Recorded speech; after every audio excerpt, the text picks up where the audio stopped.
Good afternoon, everybody. I think we can go ahead and get started. I'm Sarah Lucas from the Lake Superior Community Partnership. I would like to welcome you all here this afternoon. We really appreciate you joining us. I am just going to introduce Scott Urbish, the Marquette County Administrator. He's going to introduce today's update and we'll get into the content. Thanks everyone, all of our panelists for being here today. Well, thank you so much, Sarah. It's good to be with everybody today. And for those that don't know me, again, I'm Scott Urbish, Marquette County Administrator. I got to say, we're very pleased to have you all with us today because there are a lot of things taking place at the airport right now.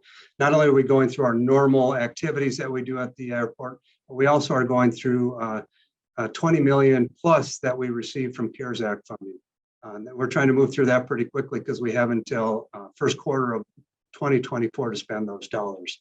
So today, as you can see with what's up on the screen, we're going to provide an overall airport update. We're going to do a Sawyer report, progress and activity. I'm hoping Marty will be joining me with some of that conversation.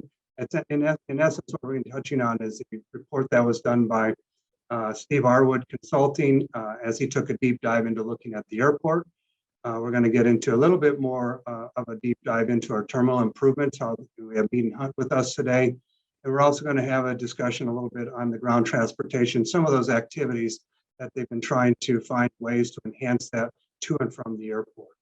So with that in mind, we're also going to have an opportunity for you to have questions answered. And at the end of the day, we hope that you walk away with a better understanding of actually what's taking place at the airport and where we're headed with these next steps. So rather than delaying too long, I want to introduce Dwayne Duray, our Director of Sawyer Operations, and he's going to start with a PowerPoint presentation on the overall airport updates. Sawyer International Airport, we're not just an airport. We have a lot of activities that go on out here. We have air carrier service, and that's one of the key components that everybody think about when it comes to airports is that it's primarily the airline service, but Sawyer brings a lot more to the table. We have airline service, we have air cargo service with both UPS and FedEx. We also have a component for aircraft icing testing. For those residents who are from the Marquette region, they probably have seen the helicopters flying in during the winter months doing some aircraft icing testing. We also have a significant industrial park where we have a lot of manufacturing.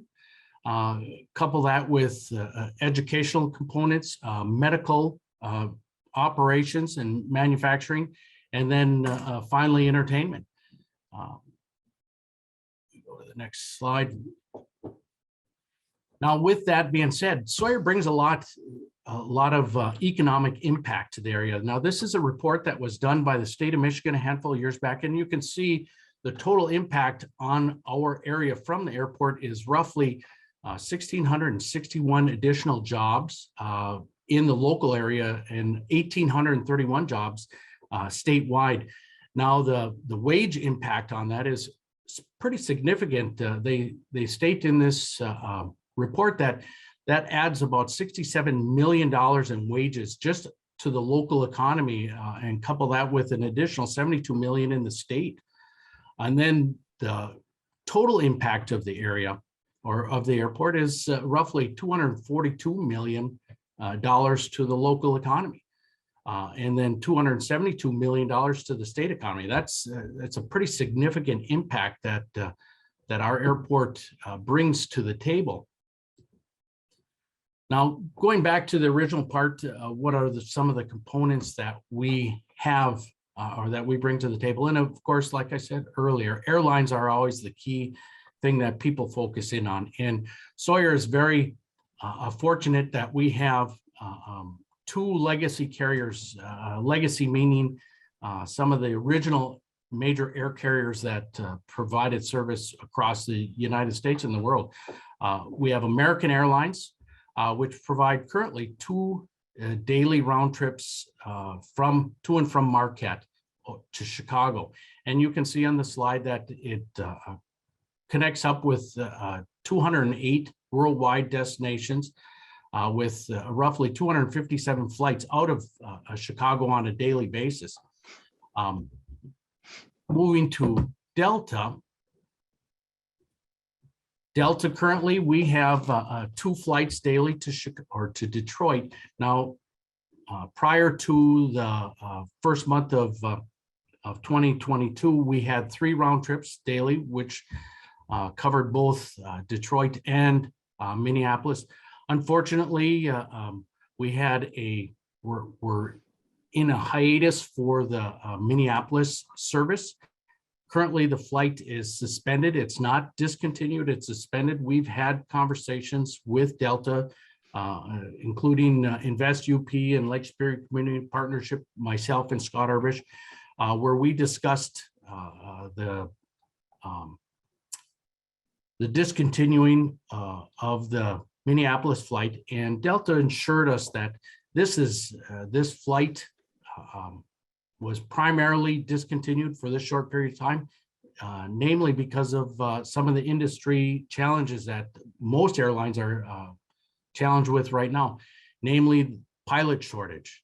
There is a huge lack of pilots to fill the seats for the airlines, and one of the challenges with that is the airlines had to scale back a lot of their operations to some of the smaller regional markets so that they could ensure that they were providing the resources for the more robust markets. Not saying Marquette wasn't robust. We had a very solid load factor with Minneapolis. They assured us in our conversation that Minneapolis was not discontinued due to or suspended due to lack of profitability. They suspended the flight, namely because of pilot shortage. And they indicated that there is a very good possibility the fourth quarter of 2022 or the first quarter of 2023, there is a potential that the Minneapolis flight would return, and they're going to reevaluate this operation as they are able to backfill some of the pilot shortages. And the airport with the key partners are going to again reach out to Delta, and we'll keep an open line of communication to ensure that as we get closer to the end of 2022, that we remain on the front page for Delta, that they understand that we are still very, very interested in regaining our Minneapolis connection because it had provided a great service for our travelers. Now this graph, if everybody can see the graph in front of you, there are one of the lines that you don't necessarily have to pay close mind to would be the red line, but the yellow and the green lines on the graph are the ones that you really want to focus in on. The green line is our passenger numbers. In this graph, it goes back from 2011 all the way up to 2021. And you can see our passenger growth all the way up to February of 2020 showed an incline in passengers. We continued to gain ridership as we were able to develop our markets better and get more service and better connectivity. And then the yellow line on the top, you can see that is the load factor. And the load factor is how the airlines really gauge how profitable their aircraft is. And as you can see, looking on the far right side of the graph, you can see 0 through 100, and that's the percentage of capacity of the airplane. And all the way through February, we were solidly into the 80% load factor. And that is proved to be a very profitable market or margin for the airlines. So you can see all the way up till February pre-COVID, we were very solidly providing a profitable market for both American and Delta. Unfortunately, COVID did strike, and you can see our numbers drastically dropped, and it didn't start to recover until first part of 2021. And we slowly started to climb out of the COVID pandemic. Now these numbers, this next slide shows you the numbers that we had our passenger count pre-COVID, and then now currently up to 2021. 2019, you can see that Marquette's total passenger loads were roughly 116,000 passengers, and we were growing nearly double digits every year. 2020 hit with COVID, we dropped 55% of our loads. We went from 116,000 down to 53,000. With 2022 coming back, we managed to regain about 91% of our loads, which is a very good growth pattern. We have just about gotten to post-COVID numbers again. We are ahead of the nation on that. That is one of the nice things that we have proven. Marquette is a very a robust market. People utilize the service, and it reflects in our numbers showing that we have already regained 91% of our load factor. Now, looking at the bottom three numbers, you can see this. These reflect the UP as a whole. The UP pre-COVID did roughly 308,000 passengers on an annual basis. And again, the numbers correlate with ours for the COVID strike. The UP as a whole lost about 55% of their loads. Now, 2021, you can see the UP as a whole is not tracking the same as Marquette. They are roughly almost 11% below us, or over 11% below us in recouping our numbers. So it again reflects that Marquette is a very robust station, a robust market, and we continue to prove to the air carriers that we are a market that is profitable for their operations. Here's a pie graph. This is just a visual aid so that everybody can kind of get an idea where Marquette stands in the UP for passenger loads. You can see Marquette is in the blue. We carry roughly 42% of the entire UP passenger loads. And this has been pretty consistent over the years. Granted, it fluctuates a little bit back and forth, but as you can see, Marquette nearly carries half of the UP, and it just again reflects the fact that Marquette is by far the regional choice of airports for the UP travelers. Now, this map here, you can see it indicates all of the airports in the UP and Michigan, Lower Michigan and Wisconsin. And one thing you want to take note on is the airports that are indicated in red are what they consider essential air service airports. Scott Erbish has brought this map out on several occasions, and this is a very good reflectivity of the challenges that Marquette has faced over the years when we have to compete with some of these other airports. And again, these airports that are marked in red are essential air service airports, which namely indicate that these airports are supported through the federal government with guaranteed revenue for the air carriers to provide air service. Marquette, on the other hand, has to provide the revenue for the airlines to remain profitable for them to continue to operate out here. The surrounding airports, as you can see, we have Houghton, Ironwood, Iron Mountain, Escanaba, and the Sioux. All of the other airports in the UP, commercial airports in the UP, all garner a federal subsidy to guarantee that they will continue to have airline service, where again, Marquette has to support ourselves with our loads, providing a profitable market for the airlines. This slide here indicates the values that are paid out to the air carriers.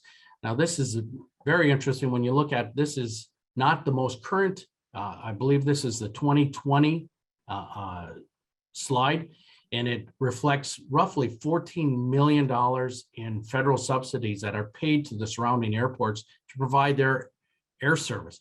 Again, this is Marquette competes not directly with the other airports surrounding us, but more directly with the federal government, with them providing a guaranteed revenue source for the airlines. Marquette has to continue to remain very competitive and profitable for the airlines for us to maintain our air service.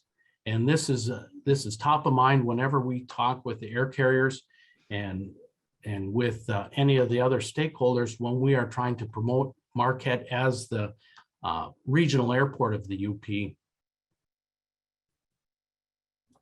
Now, going into some of our recent improvements, we are coming out of a construction project that is directly tied to one of our anchor tenants, Envoy Airlines. They are the carrier that represents American Airlines in and out of Marquette.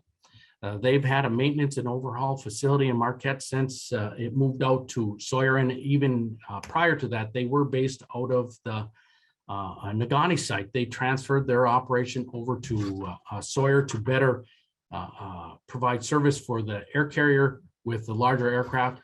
And they're currently employing well over 200 employees with an annual salaries of roughly $14 million. Now, what we have done, Marquette County has done is working closely with them, try to establish what they would need to continue to maintain this facility at Sawyer and make it so that it grows with the air carriers.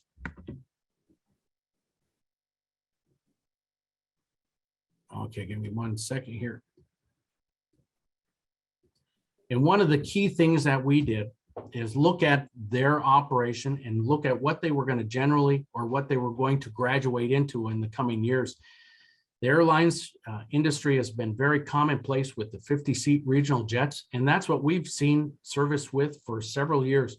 But the airlines are slowly transitioning out of the 50-seat jet aircraft, and they're moving into the larger regional jets, 76 seats and above. And Marquette looked at this strategically and said that if we want to compete in the industry, not necessarily just for airline service, but to maintain this repair and overhaul facility, we needed to expand our operation, both with building improvements and with airport security. And above you in this slide, you can see this is a picture of a recently renovated hangar that we expanded out, adding roughly 20,000 square feet. This was a $14 million project that we were able to garner federal support through the Military Airports Program grant. And this hangar now is able to support Envoy as they transition from the 50-seat aircraft into the 70-seat and larger aircraft, with a hangar facility that would be able to house not just one, but two of their larger aircraft and provide the maintenance operation that would continue to employ 200 plus employees, and provide us continued airline service. Now, this slide represents some of the projects that we're moving into in the coming years. Marquette County, Sawyer International Airport, we continually to try to improve our facilities, and we continually request funding through the federal government for projects that we feel are critical for our operation to continue to maintain something that maintain an airfield that is able to grow with the industry. In 2022, calendar year 2022, we plan on doing a demolition project. This is through our CARES Act dollars that we were awarded through the COVID pandemic. We're looking at demoing roughly 13 buildings. We also are looking at further hangar improvements with hangar 664. It's another one of our large hangars that Envoy Airlines operates out of. We're adding an enhanced fire suppression system that will support their operation. This is roughly a $2.3 million project that we were able to garner more federal dollars through the Military Airport Program projects. 2023, we have on the roster a taxiway rehabilitation project. This is going to rehabilitate all of our taxiway systems at the airport. Currently, these are military original pavement surfaces dating back to as far back as 1959. What we're looking at doing is rehabilitating them, doing an overlay of asphalt so that we can extend their life. This project is earmarked at roughly $8 million, and we are requesting federal assistance on this so that we can complete this project. Also in fiscal year 2023, we're looking at commercial terminal design project. This is a $3 million program that we're going to utilize our airport improvement program grant dollars for. And this will be touched on a little further with the meet and hunt presentation, but this ties directly to our air carrier terminal. 2024, we are looking at some air traffic control tower improvements, roughly a $3 million grant that we applied for. This would provide some necessary improvements to provide a renovated tower with heating improvements, lighting improvements, fire alarm or fire evacuation improvements. There's and a generator improvement. So this is a $3 million project that will ensure that our air traffic control tower will remain compliant with future requirements and be able to continue to operate at Sawyer. And then we're also looking at general aviation apron rehabilitation projects. Again, these are pre-airport or these are military aprons that were originally constructed back in the late 50s, early 60s. We are looking at doing the design portion of that, and we're utilizing some bipartisan infrastructure funding for that. That's another $250,000 design project. And then 2025, I'll leave a lot of this open. This is primarily with a proposed construction date for our terminal expansion. And that's Mead and Hunt will further expand on. As stated in the first slide, we are more than an airport. I pointed out that we have service here provided through both FedEx and UPS. And you can see the two carriers provide a significant amount of cargo operations out of here. The two units both operate with roughly 1 million pounds of freight coming and going out of Sawyer on an annual basis. So you combine the two together, it's nearly 2 million pounds of freight. And these are operations that are critical to our manufacturing aspect of Marquette, knowing that a lot of industries are moving to just-in-time stocking of parts, and having both FedEx and UPS providing next-day air services in and out of Marquette on a daily basis is critical for their operations. Also in the first slide, I indicated that we are more than an airport with to include winter ice testing. The U.S. Army operates a component of their operation as a winter testing and certification arm, and they are able to provide services to outside industry players on making or assisting them in getting their aircraft certified for known ice operations.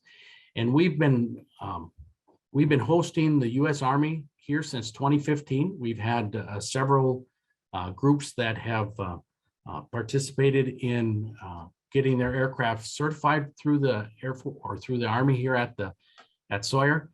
We've had Augusta Westland a couple of years. They're an Italian operator. We had Korean Aerospace. We've had the United Kingdom in here. This year we have Augusta Westland, again, the Italians, and Bell Helicopter. All of these operations help to make Marquette and Sawyer a more marketable community. We actually get an international audience with some of these manufacturers, being that this is one of the few places that they're able to come out and test aircraft in a artificial icing environment and able to make adjustments and manufacture the aircraft to be able to operate in known icing conditions. Here you can see a picture of some of the aircraft that have been tested here at Sawyer over the years. You can see Augusta Westland. They had two different types. They had a tilt rotor helicopter or a tilt rotor aircraft, and then just their helicopter. We've had Bell Helicopter and Korean Aerospace. So these are just a couple of the units that we've had tested here over the years. And again, this puts Marquette on an international platform because the asset that the U.S. Army brings to the airfield to do icing testing. A little bit, give me 1 second here.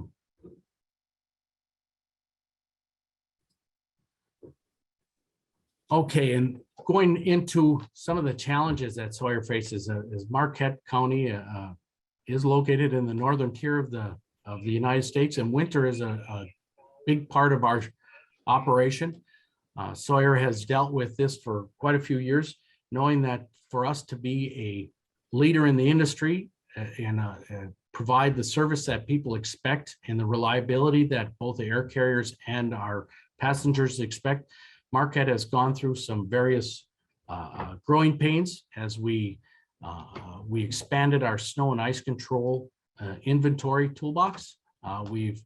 Over the last handful of years, we've added components dealing with snow broom. We've purchased 2 separate snow brooms that help us to clear the runway and create a more acceptable surface for the air carrier operations. We recently purchased some plows. We purchased a plow in 2020 that also runway plow that also works as a ice and snow and ice control unit where we can dispense both liquid and dry chemical compounds onto the runway so that we can de-ice the surface during icing conditions and be able to get our airfield up and running sooner.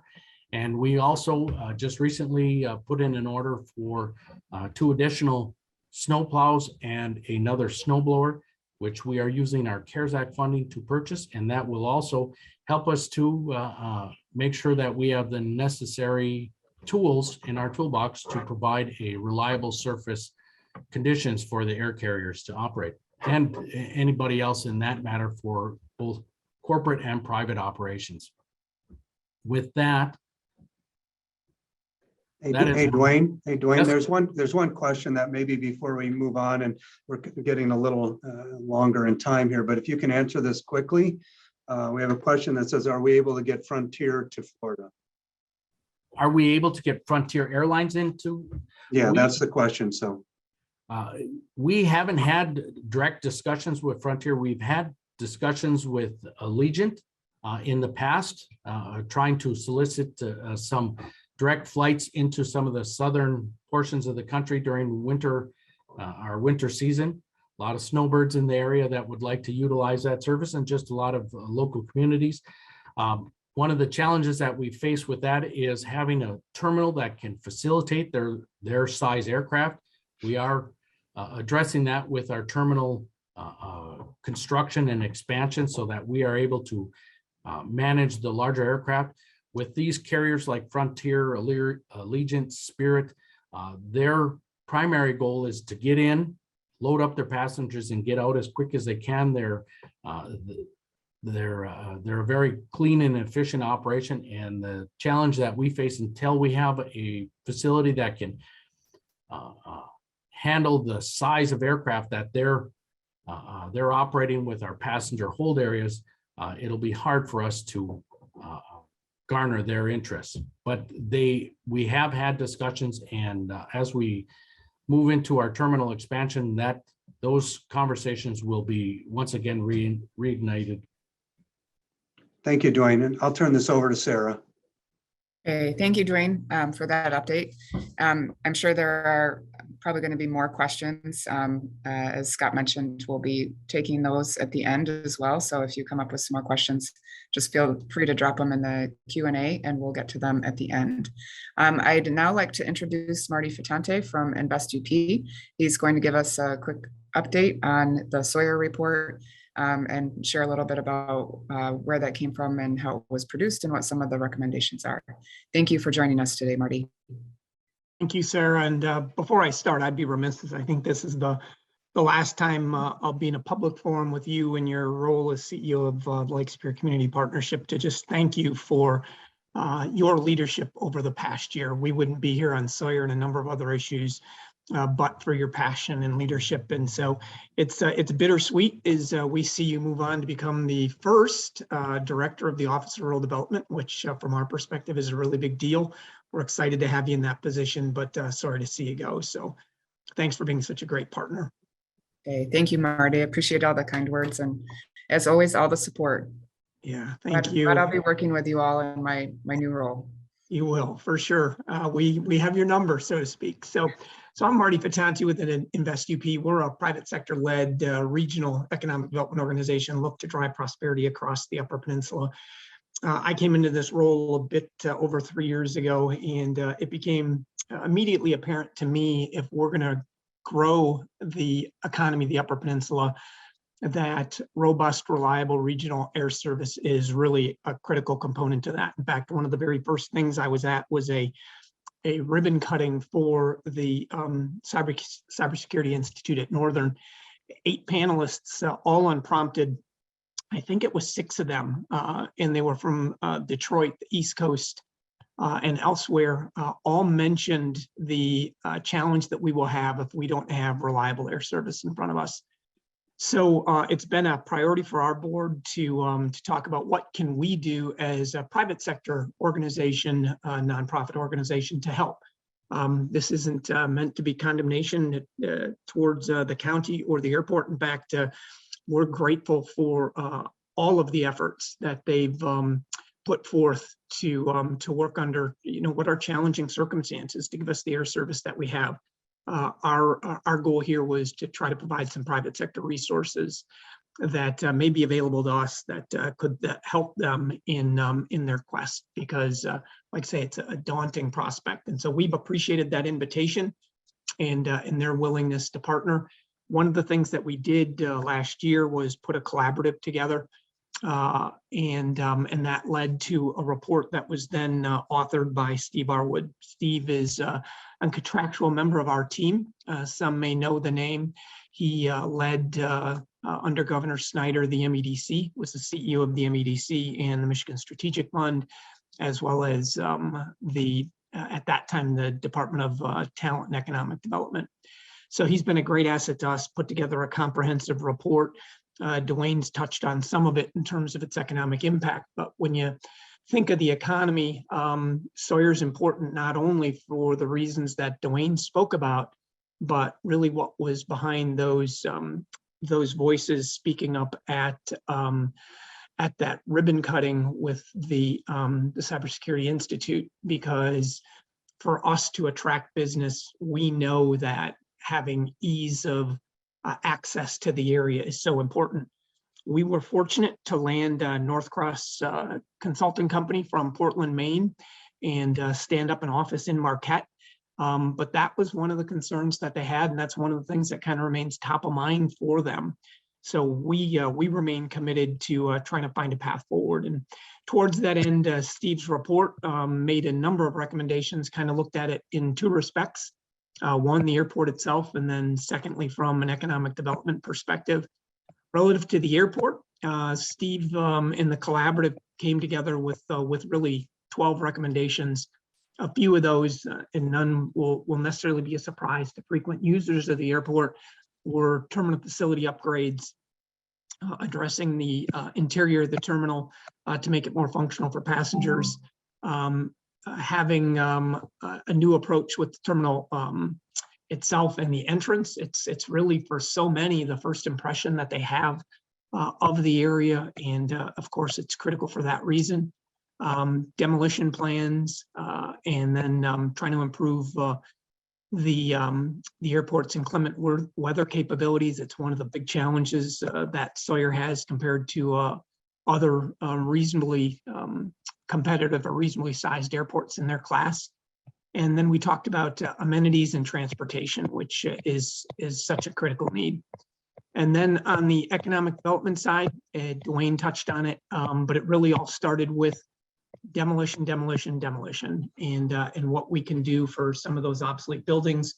Really grateful for the county's leadership in the demolition that's already taking place, and that in and of itself is already, I think, providing some opportunity, some growth opportunity.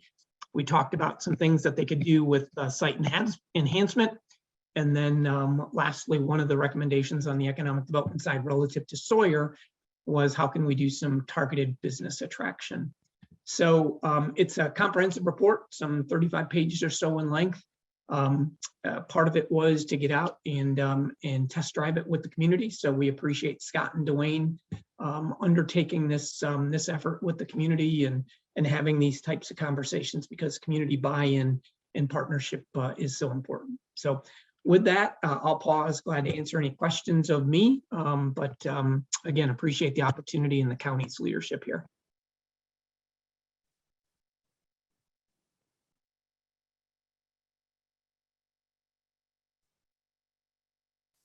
Thank you, Marty. That's really helpful grounding for the discussion.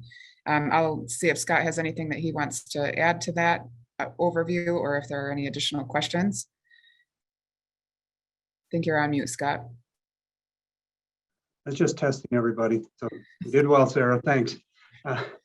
So apologize for that. Yeah, I think just a little bit of extra follow through with that. I think I wanted the group that's watching today to know that I think we touched on a little bit through Dwayne's thing, and I don't want to, like I said, overlap too many places, but one of the key things was communication. I think that's a reoccurring theme that came out of the report that Arwood Consulting did. And this is a result of partly why we're here today and why we're going to continue that. Another thing that we've actually started working in, and it hit the streets today, was our rebranding effort. There was a committee formed for that to start that RFP process, and today it actually hit the streets. And we really look forward to getting that going.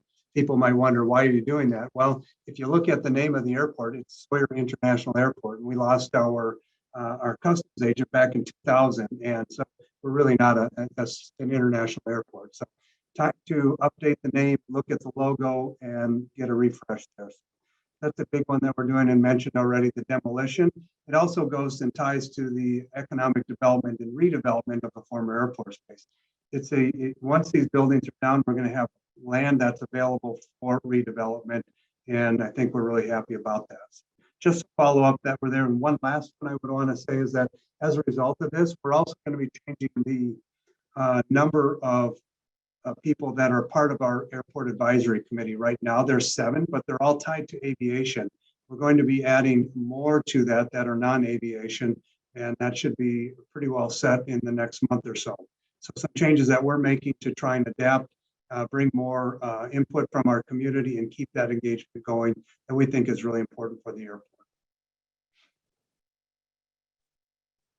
Thank you, Scott. I appreciate that.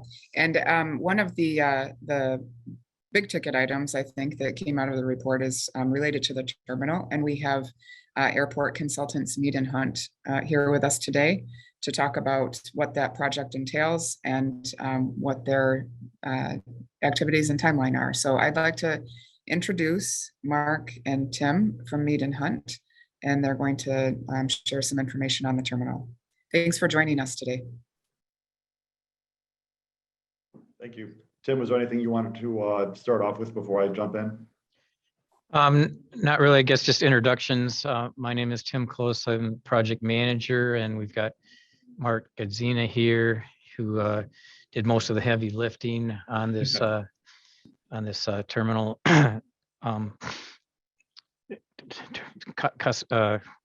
terminal project here, and then we also have Eric Lang in case we need to do a deep dive into any of the forecasting that went on. So I'll let you start, Mark. Okay, thanks, Tim. Well, as Tim said, my name is Mark Gadzina with Mead and Hunt. I'm a project architect.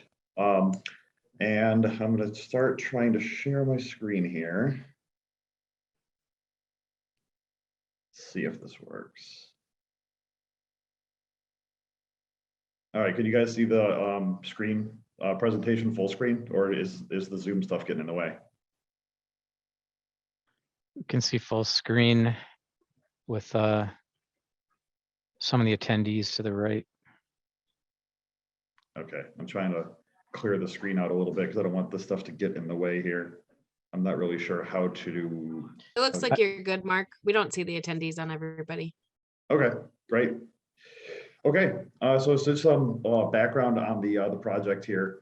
The terminal current, as it stands currently, was originally constructed back in 1999 with a smaller secure area hold room, kind of as Dwayne had alluded to, designed around the smaller aircraft of the era that had roughly 36 to 50 seats. Shortly, in 2010, they added some bathrooms to the secure area, which was to comply with some post 9/11 requirements that kind of reduced some of the space in the hold room. And then, the trend of larger aircraft, in the industry that the airlines are starting to use, started to put a strain on the secure departures area. In addition to that, the airport had some need for storage for airline equipment, which then took the bag screening for checked baggage and required to have it relocated into the ticket lobby, which you'll see a little bit more of later. And that started to put some strain on the building on the non-secure areas. And so before the airport could really go to the FAA and justify a project and requesting funding for a project, it was required to do a terminal study to determine the needs of the airport and really see what they're going to need to get them into the future. And so the results of that study are what I'm going to be kind of talking about here. And so some of the first parts of the study that we had to do was just kind of doing an existing conditions analysis, really identifying the constraints that are put on the building. Starting in the non-secure area, we identified a handful of areas here. So the TSA security checkpoint itself is undersized, really doesn't comply with current TSA design standards. You have some issues with passenger flow in the building when it does get busy with cross traffic for arriving and departing passengers. The TSA baggage screening area itself is undersized. As you can see in the picture in the upper right-hand corner, that's a picture of the current checked baggage screening in the public area, which creates some flow constraints and also some security issues. Having that, which is typically in a secure function, but out in a non-secure area. There's no single user or unisex or family type bathroom in the non-secure area. The outbound baggage makeup area itself is undersized. The concession area seating becomes a constraint on the baggage claim, which is something you can kind of see in the picture on the bottom. And also, you can see in the bottom picture, the baggage carousel length itself is also not quite as long as it needs to be. And then the queuing for the rental cars, when they get a line, like as you can see in the upper left-hand picture, it starts to get into the main circulation path, causing more passenger flow issues. And lastly and this kind of applies to both secure and non-secure, is the lack of a lactation room or a mother's room in the terminal. And that's something that is becoming a requirement by the FAA in all airports by a certain date, depending on the size of the airport itself. Moving into the secure area. So there's insufficient secure area passenger seating. You can see in the picture on the bottom left, that's the hold room during a very busy time. The secure area restrooms are definitely undersized. They are not up to par with current design standards for the number of passengers that would be in this area. The boarding bridge equipment itself is outdated. It becomes a maintenance issues, and from what I understand, the parts are hard to find because I think the manufacturer for the bridges does not exist anymore. In the secure area, there's a lack of proper concessions. The concessions consist of just a vending machine. I mentioned before, lack of a lactation room in the terminal, and then insufficient airline equipment storage. So this is where typically the outbound checked baggage would go, but it's kind of become a storage area for a lot of the airline equipment. Moving to the exterior envelope. The envelope itself, as I said, it hasn't been changed or updated since 1999. It lacks proper energy efficiency, which leads to decreased passenger comfort and also increased operational costs. On top of that, the energy efficiency itself is not up to current building code standards for energy. The concrete cladding around the building is aged, it's cracking. It leads to water infiltration in the building. You can see some pictures around the area here where the sealant joints are starting to crack and water gets into the building. The roofing itself needs to be replaced. That roof on the building has a 20-year life. There's leaking that leads to damaged ceiling tiles that have to be replaced. The windows themselves are inefficient as well. And then, as I mentioned before, passenger boarding bridges are outdated and maintenance heavy. So another part of the terminal study that we did, and we do have Eric Lang on the call, was really looking at passenger forecasting. What we kind of do is try and project different scenarios out into the future of how many enplanements that the airport will see. And utilizing that, we take that and determine, develop a program for, you know, how big of a hold room space do they need, how many gates do they need, how much circulation space, amenities, and it really helps develop the program a little bit more. And so really the two lines you want to really pay attention to, I think, on this graph are the red and the blue line. So the red line is what the FAA's terminal area forecast for Marquette is. And I think they're roughly showing a steady growth of roughly about 5,000 passengers a year. The blue line is what Mead and Hunt has projected. And you can see that as it kind of gets to 2025, we're basically right around the same spot as where the FAA's projections were. And so really just looking at it, you can see that the airport definitely needs to increase their space. And it's also worth noting that in 2021, it was projected to only have 40,000 enplanements when they actually had 51. And so they're really already starting to beat the projections.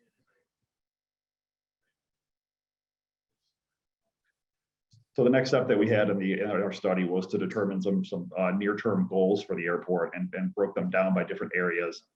And so just kind of reading through what we have on here. So for the gate and departure lounge, we're looking at providing 3 gates, all with new passenger boarding bridges, enough seating and enough circulation and amenities for roughly about 150 passengers.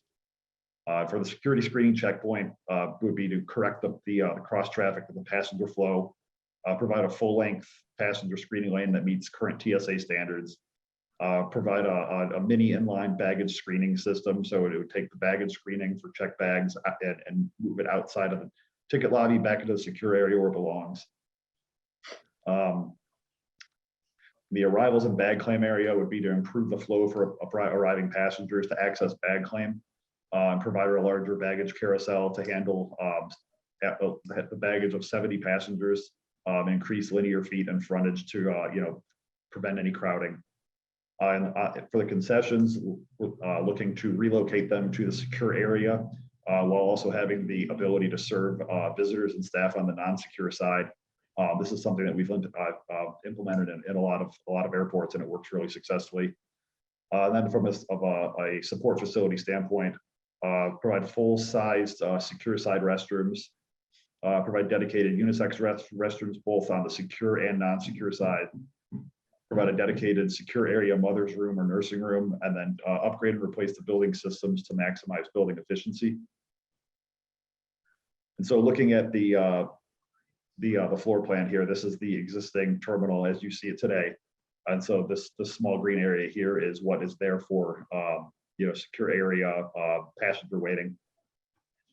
And so we took this and developed a new floor plan that we think is going to correct a lot of the issues that we have at the airport today. So just kind of looking at it, we have a much larger baggage carousel, ticket counters next to it with the inline check bag system, security checkpoint right here with ample queue space with concessions in the center, and then really just a much larger departure space for at least 150 passengers with 3 bridges. And so looking at this building and the floor plan, the existing terminal is roughly 28,750 square feet. And really all we are really adding onto it to get to where we are here is the 2 areas you see in red, and that's only about a 4,600 square foot addition, which would take the total square footage of the building up to about 33,350. So the last little bit here is looking at the cost estimate that we put together, which is in 2023 dollars. The overall cost you can see at the very top, roughly $32,325,000. Breaking that down, we looked at what was eligible for funding from the FAA based on kind of doing an analysis of which portions would be eligible based on the building terminal rehab and the terminal expansion. Of the 32 million, roughly 25,750 million were deemed to be AIP eligible. And then the way that that kind of gets broken down is there's a split of 90% federal, 50 or 5% state, 5% local, from a funding share standpoint. And then looking at that, the ineligible portion, the total cost of ineligible is roughly 6.5 million.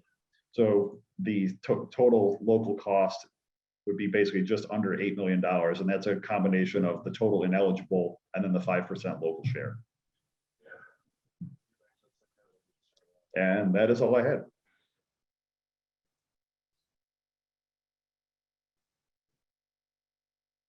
Thank you, Mark. That was really helpful, and we're really excited to see those changes take place at the terminal. Are there any questions from the audience at the moment? I don't see any in the Q&A, but we will have time at the end of the update this afternoon if you do have any additional questions you'd like to share. Thanks again, Mark and Tim, for being here this afternoon. Yeah, thank you. I am going to share a PowerPoint on one of the recommendations that came out of the Sawyer report related to ground transportation. And just as a kind of an introduction to this subject, this was a big topic of discussion with the Sawyer Collaborative, and was kind of identified as a low-hanging fruit activity for implementation of that report. And the LSCP was able to work with Sawyer to interview stakeholders and put together some recommendations for how to address some of the challenges with ground transportation at the airport. So with that, I'll just kind of give you some quick background on what exactly it is that we're experiencing challenges with at Sawyer around ground transportation. I think many of you have probably heard stories or had experiences of your own. If you haven't planned ahead, or you know people who have arrived at Sawyer and haven't planned ahead for ground transportation, it can be difficult to get to Marquette from Sawyer. And there's a lot of reasons behind that. We don't have a lot of transportation service providers here in Marquette County. We do have Checker Cab. The Model Town Inn has a shuttle service that they've been providing. We have had transit service through MarkTran, and I understand Landmark has a shuttle as well. The difficulty is that there isn't a transportation provider kind of stationed at the airport. So if you haven't planned ahead and you land at the airport and don't have a cab or shuttle lined up, it can be a long wait to get a ride into Marquette. And the reason that there isn't a provider stationed there at the airport is that there isn't enough regular demand to make it profitable to have someone there all the time. Demand has been proven to be pretty inconsistent. It generally comes during the day. And so some of the flights that arrive during more off hours, there might be one or two people that need a ride, but not enough to have someone stationed there full time. So it's really kind of discouraged transportation providers from being there sort of around the clock and ready for any passengers that arrive. And it's become more difficult over the last year or so with changes to Michigan's no-fault insurance law, which has really raised costs for transportation providers all over the state. So where we were experiencing, or transportation providers were experiencing some challenges around the cost of providing service to Sawyer before, those costs have increased significantly over the last year or so. This is something that has really affected airports across the state and across the country. We've heard from airports all over that they're struggling with providing ground transportation on a regular basis. So I think it's important to note that Sawyer is definitely not alone in this situation, but it is maybe a little bit more pronounced because of the distance from the airport to the primary communities in the region, and also because of just the small number of transportation providers that we have here. And that goes to another challenge that we experience with ground transportation, and that is that people who aren't familiar with Marquette, who are flying into Sawyer for the first time, might expect that they can land and they can use their app and get an Uber right away. That's not the case. We don't have Uber. Lyft is very hard to come by. So those rideshare apps don't really work in Marquette County the same way that they work in metro areas. And like I said, we don't really have that many transportation providers that can respond real quickly when people land. So the expectations that people have that there's going to be transportation there waiting for them when they get there, it's just not the case. Another factor I think to mention in terms of some of the logistical challenges in providing ground transportation at Sawyer is we have a workforce shortage in pretty much every industry right now, and it's difficult to find drivers. I think a lot of providers are finding that it's challenging to staff their service, and it's impacting the ability to kind of expand those offerings even when there's a demand. And finally, one thing I think many of us have run into over the last years, the changes that the rental car industry has experienced. There have been reductions to rental car fleets all over the country, including in our area, and it's become harder to find a rental car, especially last minute. And even when you are able to line up a rental car, if your flight is arriving late, or it's delayed and it comes in later than anticipated, you might find that the rental car counter is closed and you don't have access to that car that you rented. So in that case, we find that we have passengers that kind of need an emergency sort of cab, and they can't get that in a timely manner, or at least not as timely as they would like. So this has been a concern for a lot of businesses and other stakeholders in the county. It's an issue if you have a client or another business partner that's arriving in Marquette County, and this is kind of their first experience, and they struggle to find a ride into the community. It's not the impression that we want to start with. So we took a look at how we might be able to address some of those issues, starting with looking at what's available now and how can those services be enhanced. We do have a number of services available at Sawyer. Obviously, there's rental cars. I mentioned the service providers, Checker, Model Town Inn, Landmark, and MarkTran is our public transit provider. And Lyft, as I mentioned, is available on a slim to none basis. So that's something that in the future, there might be more access to that, but right now it's just kind of hard to come by. As far as the demand for those services, what we heard and what we have kind of experienced is that a lot of the demand for taxi service or other kinds of ground transportation, the bulk of that is coming from business travelers. And it's not coming from a specific business, it's kind of distributed across all different industries throughout the county. So it might be the hospital, the university, the mines, and even small businesses have partners coming in off and on from other parts of the country. So that business travel is really making up most of our demand for cab service or shuttle service. There are occasionally tourists who need that service. The anecdotal input that we got is that they tend to gravitate towards rental cars if they're coming to the area to visit. A lot of our tourist destinations, you do need a car, and so they tend to rent a car so they can get around and see everything it is that they want to see. When tourists are calling for cab service, what we hear is that it's a situation where they weren't able to get to the rental car because their flight arrived too late and the counter was closed.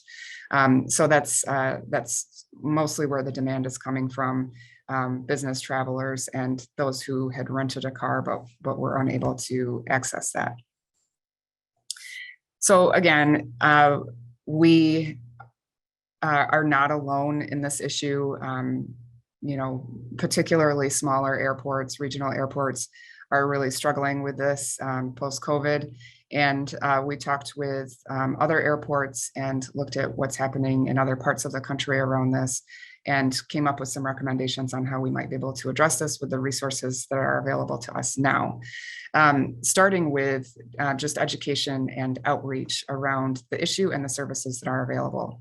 So one of the things that we heard is that, it is ideal to be able to provide shuttle service on a regular basis, on a really consistent basis to travelers, but it can be cost prohibitive.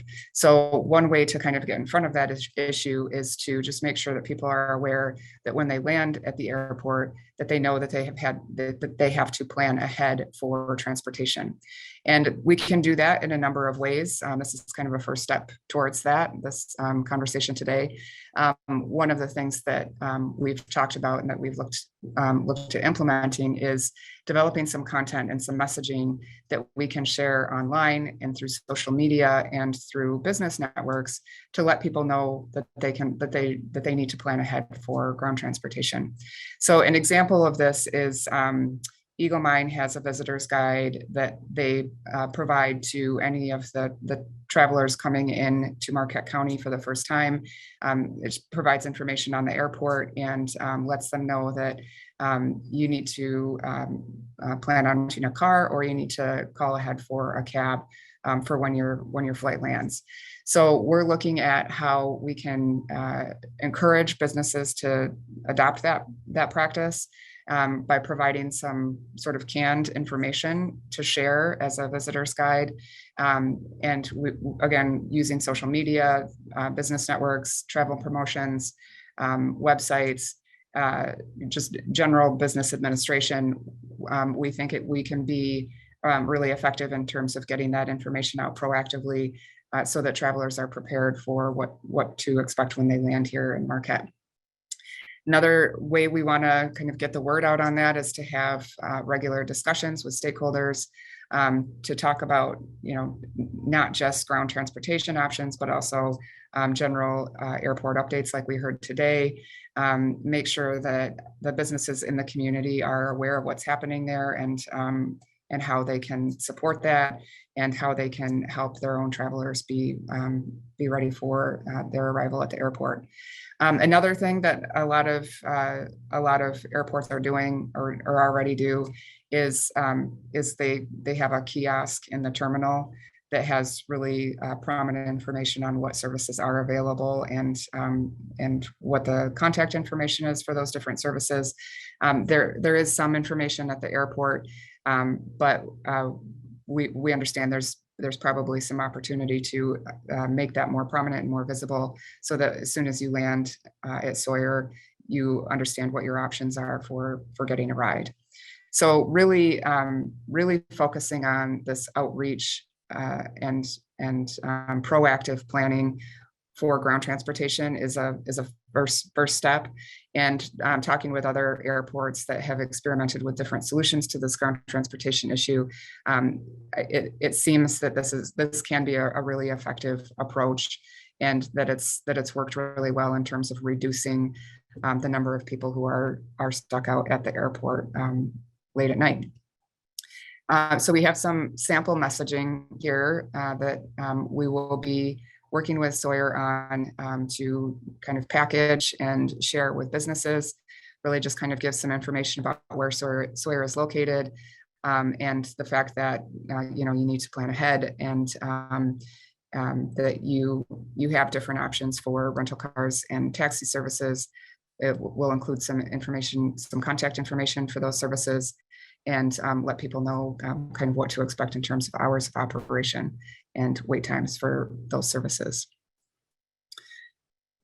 Another approach that other airports are taking is to work with the transportation providers that are active around the airport and encourage them to coordinate their services and work together to make sure that they're sharing demand and information about when they're available, when they're not available. In some cases, airports have a sort of central dispatch where they can call different providers, and whoever is the closest or the most available is able to provide that service. So that's one option that some airports are doing. Others are looking at or have actually created apps similar to ride-sharing apps that passengers can use to connect with transportation providers that are participating in that program, so that when they land, whoever is closest and has an available driver is able to provide that service. Another approach that's happening in at least one Sawyer-sized airport is a passenger information kiosk that includes options and promotions for taxi sharing. And that is, essentially everyone's going in the same direction. So why not share a cab? I think that lost some of it was never very appealing to a lot of travelers, but it lost some of its appeal during COVID, just because people didn't want to share a taxi. But it might be a solution that we can talk about and provide information on in a passenger information kiosk in the future. And finally, I think like I said earlier, the ideal situation is to have a regular shuttle service available at the airport. And there are some logistical challenges, some financial challenges in providing that, but there is, just a really consistent interest in providing that at Sawyer. And a lot of the discussion has centered around how can we as a community support this to make sure that, whoever is providing the service is able to cover their costs on the one hand, in order to build up ridership and make that self-sustaining in the future. So that is a fairly longer term approach to some of these passenger needs, and might start with a sort of survey or market study on passenger needs that we could then use to develop a proposal for a grant program that would financially support a shared shuttle service.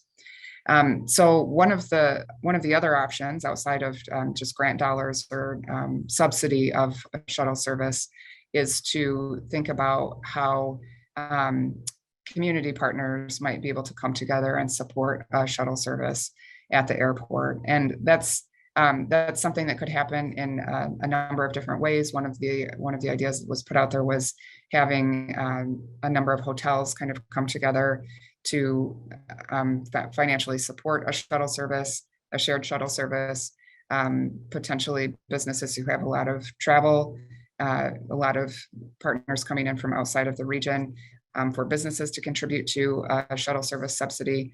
So there are different ways that we could make this happen. And one of the things that the LSCP and the county and the airport have discussed is bringing together those potential partners, having the conversation about who is able to provide the service, who might be able to financially contribute, and what kind of resources we would need financially, where we might have to ask for grant dollars. So that's the like I said, the ideal situation, something to strive towards in the future. But again, it is financially challenging and will require a pretty significant amount of coordination and community support to make that happen. But one of our goals today is to kind of put that idea out there along with some of this other information on proactive planning and coordination with service providers to sort of start gauging the interest and willingness to participate in a service like that, so that the airport and the county can plan accordingly. Another thing I think it's really important to talk about is the rental car situation. And again, this is something that other airports struggle with. Rental car companies are often required to have someone staffing the counter whenever a flight lands, but that doesn't always happen. And so some airports are looking at what are the options for working with the rental car companies to address that issue of not having staff at the counter when flights land and passengers aren't able to get their rental cars. So that's one approach. They are, in some cases, talking about automated solutions so that, you know, if there's a self-service kiosk where, you know, you're arriving late at night and there's no one staffing the rental car counter, is there an automated service where you can still get your keys and your rental car without a staff person there. So that may be something to keep an eye on and something to discuss with the rental car companies here at Sawyer. But in the meantime, one thing just to be aware of is that there are growing options available for rental car alternatives. So things like Turo are I guess the Airbnb of rental cars. They're privately owned vehicles that can be rented out on a third-party app like Turo. If you look on Turo.com, there's not going to be any options for rental cars in Marquette County right now. It's just not been, it hasn't yet been widely adopted. But as that service grows and awareness grows of those kinds of platforms, that might be an option to take some of the pressure off of the rental car situation that we have right now. So just something to be aware of as an option in the future. So that's just a kind of a quick introduction to the ground transportation issue.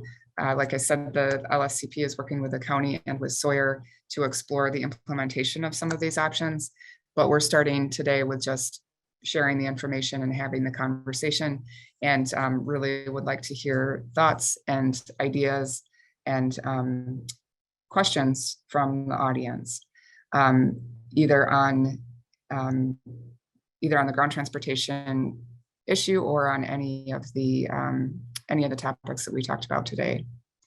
So I'm looking at the Q&A, and there is a question here on whether there's a way that the county can look into setting up a volunteer ride share. And that isn't something that we've discussed. I'm not familiar with volunteer ride shares, but it might be something that we can have more conversation about. I'm going to stop sharing my screen so that everyone can see all of the speakers. And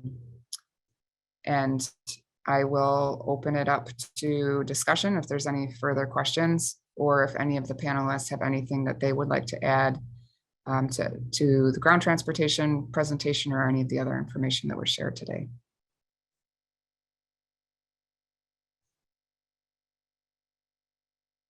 Okay. Okay. Well, with that, then I will turn it back to Scott. He is going to share a little bit on the next steps at Sawyer International and what we can look for in the coming months. Well, thank you, Sarah, and thank you for your summary on the ground transportation challenges. So that was very informative. You know what, we're really pleased that we were asked by Invest to participate with them in that study. It really brought out a lot of ideas that we hadn't heard from yet, and we also have started to work on those. And I think the big thing is we're going to stay engaged with that report. We don't want it to sit on a shelf. And I think some of the key things that we need to keep going is the community outreach, working with the LSCP and continuing to work with Invest UP on these challenges that the airport faces. We find that bringing in Invest UP was a real critical thing for Marquette County. For many years, we worked to try to have a better engagement with the broader business community. And with Invest UP starting to initiate that, it has definitely connected us in a way that we feel is very important to building that strength behind what we're trying to do. They've also been very engaged with the Minneapolis flight situation, which also brings a different perspective when we meet with those airline officials. So from the airport's perspective, we're going to continue to work through those recommendations through the airport. We already have a handful underway, which you heard today, and that's very important. We're going to make sure that we get the airport advisory set in the very near future and continue the highly recommended community engagement. So we feel that's going to be critical in some form, getting that feedback and making sure the community is aware of what we're trying to do.